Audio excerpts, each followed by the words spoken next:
বন্ধুরা, মুভি শুরুতে আমাদের দুটো ছেলে এবং একটা এলিয়েনকে দেখানো হয়, যারা একদিন দেখতে পাচ্ছে রাস্তার ধারে একটা পাখি মরে পড়ে আছে। তখন একটা ছেলে বলে যে এই পাখিটার জন্য তার মনটা খুব খারাপ হচ্ছে, কারণ তাদের গাড়ির সঙ্গে ধাক্কা লেগে এই পাখিটা মারা গেছে।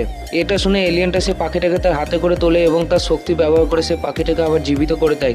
কিন্তু সেই পাখিটা জীবিত হতে এলিয়েনটা পাখিটাকে একেবারে জ্যান্ত খেয়ে ফেলে তাদের দুজনের সামনে, এবং এটা দেখে সেই ছেলে দুজন খুবই অবাক হয়ে যায়। এরপর তারা আবার তাদের গাড়ি চালিয়ে শহরের দিকে যেতে শুরু করে, কিন্তু রাস্তার মাঝে তারা সেই এলিয়েনটার কথা শুনে আবার কিছু মজা মস্তিও করে।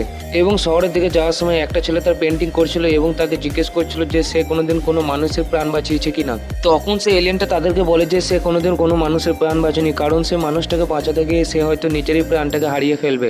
তারপর তারা তিনজনে যখন শহরের মধ্যে পৌঁছে যায় তখন তারা খুব খুশি হয় এবং তারা তাড়াতাড়ি করে তাদের গাড়ি থেকে নামতে যায়।